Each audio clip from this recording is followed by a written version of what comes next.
Depois das visões que tive das vestes da noiva e do tribunal de Cristo, quando me mostrado sobre os dois extremos, o gozo e a alegria dos que viverão com Cristo na eternidade, e o terror que vai ser para os que serão achados culpados no tribunal de Cristo e serão lançados no inferno, o Senhor me deu visões e sonhos dos acontecimentos que seguirão logo após sua vinda.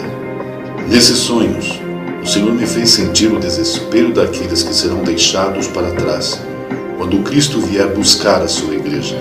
Eu senti as dores e angústias dos que foram rejeitados por Cristo. O fato de saber que teria que enfrentar a fúria diabólica do anticristo era desesperador. Pude sentir o lamento e a tristeza inconsolável dos que, conhecendo a Cristo, não viveram uma vida digna do Senhor e da sua palavra, e pela hipocrisia que viveram, sendo apenas cristãos nominais e por andarem em conformidade com o mundo, entregues a concupiscências, prazeres e vaidades da carne, encontraram-se despreparados para a vinda do Senhor. O que posso dizer com clareza é que cada um que ficar em prantos e lamentos irão lembrar da oportunidade que tiveram, de cada experiência espiritual que experimentaram e depois se esfriaram tornando-se mornos, passando a viver uma vida dupla, tentando servir ao mundo e a Deus ao mesmo tempo. É difícil descrever a angústia que esses sentirão naquele dia. Eu não estou descrevendo o que os ímpios e descrentes sentirão, mas os que se dizem cristãos e não vivem a fé que professam, dos que se relacionam na igreja, mas não cultivam um verdadeiro relacionamento com Cristo. São apenas frequentadores de igrejas sem compromissos com Deus. Vivem uma fé artificial de aparência que não tem nada a ver com a essência da verdadeira fé. O número desses não será pouco, mas na verdade será a maioria, como a própria palavra de Deus o diz. Poucos serão os escolhidos. Em Mateus 20:16 encontramos Jesus dizendo: muitos são chamados, mas poucos escolhidos. E também: esforçai-vos por adentrar pela porta estreita, pois eu vos asseguro que muitas pessoas procurarão entrar e não conseguirão. Lucas 13:24. Isso se iguala ao que Paulo disse citando as palavras de Isaías: ainda que o número dos filhos de Israel seja como a areia do mar, o remanescente é que será salvo, porque o Senhor executará a sua palavra sobre a terra, completando-a e abreviando-a. Romanos 9:27-28. Como será triste para os que vivem o cristianismo à sua maneira, sem se importar com o que as Escrituras verdadeiramente ensinam sobre a conduta cristã. Como será triste para os que, dizendo-se servos de Cristo, cultivam ídolos em seus corações. Como será triste para os que trocaram a verdade pela mentira. Como será triste para os que se deixaram se enredar novamente pelas concupiscências do engano. Como será triste para os que se iludiram novamente pelo colorido enganoso do mundo e deixaram de contemplar a beleza das coisas espirituais. Como será triste para os que vivem um cristianismo de aparência apenas, sem autenticidade. Como será triste para aqueles crentes que, como a igreja de Laodiceia, se acham prósperos, ricos e abastados, sem sentirem falta de nada, e naquele dia descobrirem que eram miseráveis, pobres, cegos e nus, pois não tinham uma vida verdadeira com Cristo, onde suas vidas encontraram-se mergulhadas no materialismo e as ambições desta vida. Não serviram a Deus pelas riquezas eternas, mas sim pelo aqui e o agora. Não podemos nos esquecer que Ele conhece os que são seus. Não podemos nos esquecer que Ele conhece as obras de cada um e dará a cada um segundo as suas obras. O que tenha feito através do corpo, seja bem ou mal. Seu juízo é segundo a verdade e nele não há engano. Todo juízo que Ele fez, faz e venha fazer, Ele fez, faz e fará por motivos e razões justas. Ele nunca aplicou um juízo sem antes dar tempo de reconciliação e conserto para o ofensor e o transgressor. Ele tem dado tempo para todos, mas são poucos que estão aproveitando esse tempo para se converterem. Então naquele dia ninguém será sentenciado inocentemente, mas cada um receberá o que merece, seja o bem ou o mal, de acordo com suas escolhas e decisões. Sim, o que vi e ouvi eram os gritos, berros e lamentos dos que foram rejeitados por Cristo, que se ouvia por toda parte, mas já era tarde demais, porque Cristo já havia levado a sua igreja, e os que ficaram teriam que enfrentar outra terrível realidade que se iniciara. a grande tribulação e a fúria do anticristo. Vi exércitos de soldados fortemente armados. Vi pessoas fugindo para as matas com medo de serem presos e mortos. Todos aqueles acontecimentos criou em toda parte um clima de terror e angústia. Apavorado pelas coisas que vi, assim como na primeira visão, ouvi o Senhor falar as seguintes palavras: crucifique o mundo e as concupiscências carnais, para que tenha o direito da glória que virá pelos séculos dos séculos sem fim. Pois os que não assim fizerem, irão para o tormento de fogo pelos séculos dos séculos sem fim. Vocês sabem sobre o fim dos séculos, mas por amor a vocês, torno a vos falar novamente. Diga à igreja que ouça o que vos digo. Levantai e abandonai o pecado. Sejam servos santos, retos e puros. Crucifiquem a glória do mundo para que obtenham da glória que virá pelos séculos dos séculos sem fim. Anjos estão com livros nas mãos para fazerem cumprir tudo o que foi prescrito. Fui despertado enquanto ainda ouvia essas palavras. E outra noite, o Senhor me fez ver o momento em que houve o arrebatamento e os acontecimentos que se seguiram. Ouvi sons de estrondos, explosões e batidas de carro. Ouvi grito de pessoas que ecoavam de todos os lados. Tudo era assustador. Fiquei estarrecido pelas coisas que vi. Tentei falar com algumas pessoas que corriam desesperadas de um lado para o outro, mas parecia que não me viam. De repente, fui levado para fora da atmosfera da Terra e vi o globo terrestre do espaço. Pude ver todos os continentes. E conforme o globo girava, vi focos de fogo em todos os continentes. Também pude ver o mar avançando para a terra em muitos lugares, engolindo cidades inteiras. Logo a seguir, encontrei-me em uma lanchonete. E quando me vi ali, notei que todos olhavam atônitos para uma televisão presa em cima na parede. E o que eles viam era a mesma coisa que estava vendo do espaço. Do lado de fora, o calor era insuportável. Não dava para respirar por causa do intenso calor. Vi uma mulher indo em direção de uma caminhonete azul que estava atravessada por causa de colisões que houve. Ela chegou na caminhonete e começou a chorar e gritar em desespero. O Senhor levou meu pai e meu filho e eu fiquei. Por que não dei ouvido ao meu pai? Agora aqui estou eu. O que vou fazer sozinha? Agora vou ter que enfrentar o mal que virá pelo domínio do anticristo. Meu Deus, por que não me preparei? Era grande o desespero dessa mulher e de todas as pessoas à volta, que corriam desesperadas gritando por toda parte. Nesse momento que via e ouvia todo aquele terror, ouvi uma voz do céu que repetidas vezes dizia: não troque uma eternidade com Deus por um momento de prazer, porque a vida aqui dura só um momento, mas a que vem depois durará eternamente. Me vi novamente no quarto acordado, ouvindo ainda essa frase por alguns momentos. Passado algum tempo, tive nova visão e sonho quando foi-me mostrado outros acontecimentos.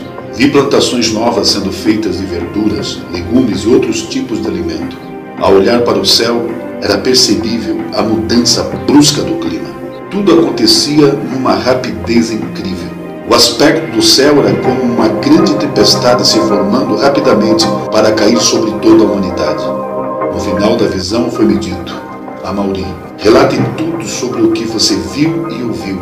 Saiba, porém, que muitos não vão crer nas tuas palavras, mas não deixe de falar, pois sou eu que te envio a falar sobre essas coisas. Também foi-me dito: há 3 tempos, e no final desses 3 tempos, o que te mostrei acontecerá. Armazene mantimento para um período durante esses tempos, pela fome que virá ao mundo. Em seguida me vi contando para as pessoas sobre tudo o que vi e ouvi, mas poucos davam ouvidos às minhas palavras. Recebi acusações como indigno de ter tal visão.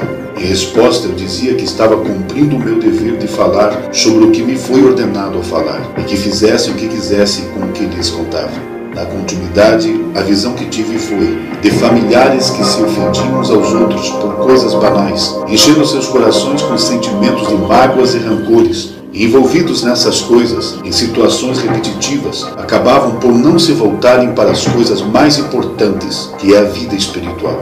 Em meio aos desentendimentos e embaraços, não se deram conta que o tempo passava rapidamente e o grande dia estava chegando, o qual encontraria muitos distraídos e desprevenidos, envolvidos com as futilidades da vida. Sobre os 3 tempos, não sei dizer quando será isso, mas uma coisa eu sei: foi muito real o que vi e ouvi. Nas visões e sonhos que tive, Deus me fez conhecer 3 extremos. Deus me fez ver e sentir a maravilha que será e o gozo que se sentirá quando os remidos vestirem-se com as vestes da noiva de Cristo. Deus me fez ver e sentir o quanto será terrível para aqueles que tiverem falta e pecados diante do tribunal de Cristo. Deus também me fez ver e sentir o terror de ser deixado para trás quando Cristo vier buscar a sua igreja. Eu pude sentir o desespero daqueles que serão rejeitados por Ele por não terem se preparados para a sua vida. Diante das coisas que o Senhor tem me mostrado e acabei de relatar, e sabendo o que dizem as Escrituras que declaram que cada um responderá por si mesmo no grande dia, pergunto a você, meu irmão e irmã em Cristo, se hoje você fosse levado a se apresentar diante do tribunal de Cristo, qual seria seu veredicto? Como você se encontra espiritualmente? Que tipo de vida você tem vivido? Se Cristo voltar hoje, você está preparado para ir com Ele? Examine-se hoje a si mesmo. Acerta o que tens que acertar. Põe em ordem a tua vida e humilhe-se diante do Senhor. Naquele dia não terá nova chance, não terá voltas.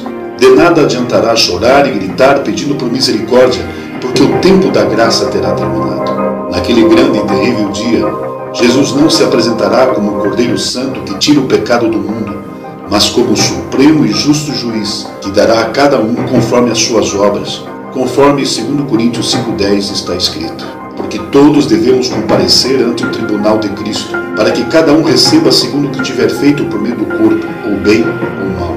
Saiba que o julgamento será segundo o ensinamento de Cristo, conforme Ele mesmo disse: quem me rejeitar a mim e não receber as minhas palavras, já tem quem o julgue, a palavra que tenho pregado. Esse o há de julgar no último dia. João 12:48. Pense bem nisto, meu irmão. Seremos julgados pelos ensinamentos das Escrituras, pelo que deveríamos e não deveríamos fazer como servos de Deus. A coisa é muito séria. A vida cristã não é brincadeira. Por qualquer coisa podemos pôr nossa alma em jogo. Eu sempre digo isso. Nossa alma é por demais preciosa para colocarmos em risco, colocando nossa confiança em achismos e ideologias humanas. A base para toda a nossa vida deve estar no conhecimento e na prática da palavra de Deus e não nas ideologias humanas. Quando pensamos na possibilidade de usarmos aquelas vestes resplandecentes, somos tomados por uma alegria indizível. Mas ao pensarmos na possibilidade de sermos reprovados naquele dia diante do tribunal de Cristo e na possibilidade de sermos deixados para trás na sua vida, é apavorante. Vejamos o que Jesus disse no livro de Apocalipse. Em Apocalipse 2:23, ele disse: e todas as igrejas saberão que eu sou aquele que sonda as mentes e os corações, e darei a cada um de vós segundo as vossas obras. Em Apocalipse 22:11 e 12 encontramos as palavras de Jesus: quem é injusto, faça injustiça ainda, e quem está sujo, suje-se ainda, e quem é justo, faça justiça ainda, e quem é santo, seja santificado ainda. E eis que cedo venho, e o meu galardão está comigo, para dar a cada um segundo a sua obra. Como será terrível naquele dia para aquele que teve a oportunidade de se preparar, que experimentou de Cristo e o abandonou, que teve experiências com Deus e esfriou-se com o passar do tempo, voltando a envolver-se com o mundo. Será realmente terrível encontrar-se no julgamento esperando o momento da sentença e a hora do veredicto final, sabendo que suas falhas e delitos te colocaram naquela situação. Você precisa ter isso em mente quando estiver pensando em fazer as coisas do seu próprio jeito. Tudo, sim, tudo virá à tona naquele dia. Você estará de pé e toda a tua vida passará diante de você e tudo o que você fez passará em revista pela palavra. Diante de Cristo, todo orgulho humano será reduzido a nada. Ninguém poderá se esconder diante do Deus Santo. Cada um se encontrará ali sem cobertura alguma, mas completamente nu, sendo apresentado tudo o que já fez. Cada mentira, cada pensamento, intenção, tudo, absolutamente tudo. Nada será esquecido ou ignorado. Tudo o que estiver escrito a teu respeito virá à tona contra você. Guarda o que vou te dizer agora. Se você não se limpar no sangue do Cordeiro, se tudo não tiver apagado através do verdadeiro arrependimento antes da sua vida presente terminar, se você não se consertar com Deus enquanto ainda há tempo, como estará você quando os livros forem abertos na tua frente? Se você não se encontrar em Jesus Cristo verdadeiramente, você será julgado pelos seus feitos. Eu já vi muita gente, até pregador, dizer que Deus não atira ninguém no inferno, mas Jesus disse que Ele atira. Veja o que Ele disse em Lucas 12:4 e 5. E digo-vos, amigos meus, não temeis os que matam o corpo e depois não têm mais o que fazer. Mas eu vos mostrarei a quem deveis temer. Temei aquele que depois de matar tem poder para lançar no inferno. Sim, vos digo, a esse temei. Tenha isso em mente, meu irmão e minha irmã. Tudo o que consertar com Deus hoje não virá contra você no amanhã. Acerte a tua vida com Deus. Sim, busque a libertação de tudo que te atrapalha, de tudo que passa a ser um tropeço em sua vida, de tudo que te impede no teu crescimento espiritual, de tudo que tem te afastado de Deus, de tudo que tem sido um empecilho para ser cheio do Espírito Santo, de tudo que tem te aprisionado neste mundo, de tudo que tem dado legalidade para o diabo em tua vida. Sim, busque a libertação pelo sangue de Cristo Jesus, porque aquele grande dia está chegando. Talvez alguém diga: eu já fui batizado, eu recebi o nome de Jesus no batismo, já sou dele, eu pago o dízimo, eu participo dos movimentos da igreja, eu sou músico da igreja, eu canto no coral, eu vivo só na graça. Mas a coisa não é só isso. Você obedece à palavra? Você verdadeiramente nasceu de novo? Você vive em novidade de vida? Você tem se afastado do pecado? Você aborrece o que Deus aborrece? Você tem vivido uma vida santa? O mundo está crucificado para você e você para o mundo? Você tem andado de modo digno do Evangelho? Cristo é glorificado em teu corpo? Você carrega as marcas de Cristo? Você vive uma vida genuína com Deus? Você ama a Deus acima de todas as coisas e tem dado provas disso? Você é uma verdadeira testemunha de Cristo? Medite e pense bem nessas coisas, meu irmão. Que essas experiências que tive sirva de um alerta para todos os que ouvirem este relato. Se você não for um cristão, converta-se a Cristo o mais depressa possível, enquanto ainda há tempo. Só há salvação através dele. Ele é o caminho, a verdade e a vida. Ninguém chegará ao céu se não for por ele. Se você for um desviado, volte-se para ele enquanto a porta da graça ainda está aberta. Se estiveres em pecado, desobedecendo a palavra de Deus, conserte a tua vida hoje, porque não sabes o que acontecerá no amanhã. O tempo está findando e agora é a hora de se consertar e não depois. Brevemente todos estarão ante o tribunal de Cristo. Estando perante ele naquele dia, nada mais poderá ser feito. Apenas receberemos o que nossos feitos mereceram. Urge que rasguemos nosso coração diante de Deus novamente e nos desliguemos de toda impiedade. Sobre esses dias Jesus disse: e olhai por vós, para que não aconteça que o vosso coração se carregue de glutonaria, de embriaguez e dos cuidados da vida, e venha sobre vós de improviso aquele dia, porque virá como um laço sobre todos os que habitam na face de toda a terra. Vigiai, pois, em todo o tempo, orando para que sejais havidos por dignos, e evitar todas essas coisas que hão de acontecer, e de estar em pé diante do Filho do Homem. Lucas 21, 34 a 36. Repito as palavras que me foram ditas em visão. Não troquem uma eternidade com Deus por um momento de prazer, porque a vida aqui dura só um momento, mas a que vem depois durará eternamente. Prepara-te. Jesus está voltando.